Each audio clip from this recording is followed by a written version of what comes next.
Hi good morning. আমি এঠাইলৈ ফুৰিব যাব ওলাইছিলোঁ। ভিডিঅ'টো আচলতে দুদিনমান হ'ল কৰা আৰু কিন্তু দিয়াহে দেৰি হৈ আছিলে। ক'ত গৈ আছোঁ জনাই আছোঁ বাৰু। তো আমি গোটেই সপৰিয়াল মিলি ওলালোঁ ভৈৰৱকুণ্ডলৈ। বৌহঁতো আহিছিলে, তো বৌহঁতকো দেখুৱাই আনো বুলি ভাবিলোঁ। তো ভৈৰৱকুণ্ড যাওঁতে ভূটান ফালেও যাম বুলি ভাবিলোঁ। তাৰপিছত ভিতৰলৈকে গৈ দেখিলোঁ বহুত কিবাকিবি মানে চেকিং আছে আৰু বহুত লম্বা লাইন।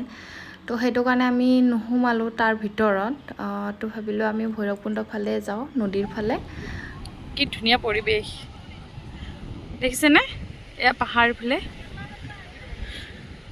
পানী ঢৌ শুনকচোন, ইমান ধুনীয়া। মানে এনেকুৱা লাগিছে যে গা ধুয়ে যাম নেকি, ইমান ধুনীয়া চাফা পানীখিনি চাওকচোন। বাকী কোন কোন আহিছে জনাব, কমেণ্ট কৰিব সকলোৱে। আগত কোনে কোনে আহিছিলে, মই এইবাৰ ফাৰ্ষ্ট আহিছোঁ। বহুত ভাল লাগিছে, মানে ক'ব নোৱাৰা ভাল পোৱা আৰু কিমান ভাল লাগিছে। পিকনিক খাব পাৰ্টি এতিয়াও আহিছে। এয়া হোলী খেলি অৱস্থা নাই, তাৰপিছত পিকনিক খাব আহিছে। এওঁলোক বেলেগ হয়, চিনি নাপাওঁ আৰু বেলেগ পিকনিক খাব আহিছে। দেখিছে এয়া হোলী খেলি। পানীৰ ঢৌ শুনকচোন। এতিয়া ফটো ছেকশ্যন চলি আছে। এয়া দেখিছেনে পানীৰ মাজত। তো ভৈৰৱকুণ্ডত গৈ নদীৰ ওচৰতে অকণ ফটো উঠিলোঁ গোটেইখিনিয়ে মিলি। তাৰপিছত আমি আকৌ অকণমান আগুৱাই গ'লোঁ, মানে অৰুণাচল ফালে ওলাই গ'লোঁ। তাৰপিছত গৈ থাকোঁতে ভাবিলোঁ বিশেষ একো চাবলগীয়া নাই আৰু আগত ধৰক যাবলৈও নিদিব। তো আমি ঘূৰি আহিলোঁ আৰু ৰাস্তাও ইমান ভাল নাছিলে আৰু ইছ্যু সৰু হৈ আছে, তাক লৈ ইমান মানে দূৰলৈকে ইমান জাৰ্কিঙত যোৱাটোও ঠিক নহয়। তো আৰু সিও অশান্তি পাই আছিল। তো আমি ঘূৰি আহিলোঁ। ঘূৰি আহি তাৰপিছত এয়া দেহা আমাৰ গান গাই গাই আহি আছিলে, তাকে অকণমান ভিডিঅ' কৰি দেখুৱাইছোঁ। তো ভালেই লাগিল, গোটেইখিনি মিলি এনেকৈ ওলাই আহিলোঁ। নতুন ব্ৰিজখন হোৱাৰ পৰা আৰু বেছি ভাল লগা হৈছে। পিকনিক টাইমত মানে পিকনিক ছিজনততো বহুত মানুহ হয়, অগণন মানুহ, আৰু ভাল লাগে। মই আগতেও আহিছোঁ পিকনিক খাবলৈ। তো এইবাৰ ভাবিলোঁ বৌহঁতকো লৈ আহোঁ, দেখা নাই যেতিয়া। তাৰপিছত আমি ঘূৰি আহি আছিলোঁ। ঘূৰি আহি তাৰপিছত আমাৰ বাৰ বান্ধৱী এজনী, মানে আমাৰ বাইদেউ হয়, তো বাইদেউ এজনী ঘৰত সোমালোঁ। মানে ভৈৰৱকুণ্ডতেই ঘৰ হয়, তো তেওঁলোকৰ ঘৰত সোমাওঁ বুলি ভাবিলোঁ। তো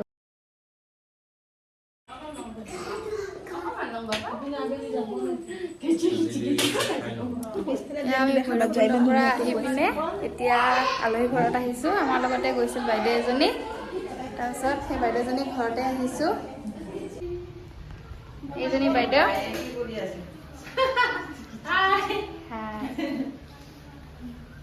এইটো ড্ৰেইনটো আচলতে এয়া বেয়া পানী নহয়, এইটো ড্ৰেইনটো আচলতে নদীৰ পানী হয়। তো এনেকৈ ড্ৰেইন বনাই দিছে। এইটো ধনশিৰি নদীৰ পানী হয়, তো মাজেৰে গৈছে, সেইটো কাৰণে ধুনীয়াকৈ ড্ৰেইন বনাই দিছে। চাওকচোন ইমান ধুনীয়া দেখিছে আৰু ইমান চাফা, ইমান ডিচিপ্লিন। দেখিলোঁ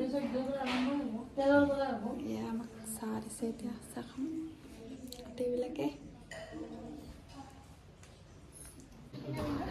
এয়া চাহ খাই আছে এতিয়া গোটেইবিলাকে। চাহ খাই লৈ আৰু যাওঁ আমি। মোৰ ঘৰৰ পৰা বেছি দূৰ নহয় ভৈৰৱকুণ্ড, তো সেইটো কাৰণে ভাবিলোঁ বৌহঁতো আহিছিল, সেইটো কাৰণে ফুৰাব লৈ গৈছিলোঁ। আৰু বাইদেউহঁতক ঘৰৰ পৰা ঘূৰি আহি লাষ্টত আমি ৰেষ্টুৰেণ্ট এখনত আহিলোঁ। ওদালগুৰিতে হয়।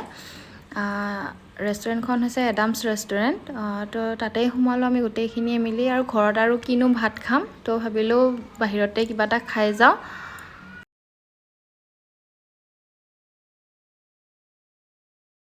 তো খানা অহাৰ পিছত গোটেইখিনিয়ে মিলি খানা খালোঁ, অলপ অলপ চবেই। খাই বৈ লৈ আৰু আমি ঘৰলৈ আহিলোঁ। ভিডিঅ'টো চাই যদি ভাল পায় সকলোৱে লাইক, শ্বেয়াৰ এণ্ড ছাবস্ক্ৰাইব কৰি দিব। আৰু আগলৈ যাতে আমাৰ ভিডিঅ'বোৰ পাই থাকে তাৰ কাৰণে বেল আইকনটো টিপি দিব। ওদালগুৰি এয়া লাষ্ট ভাত আজি ৰাতি সকলোৱে এসাঁজ খাই লওঁ, তাৰপিছত কাইলৈ আমি টাটা বাই বাই দি যাম আৰু। মুৰ্গী মাংস মায়ে বনাইছে, তাৰপিছত ছজনা মোৰ একদম সকলোতকৈ ভাল লগা চব্জি, বহুত ভাল পাওঁ। মোৰো দালি খাওঁ দেই। আজিলৈ বাই।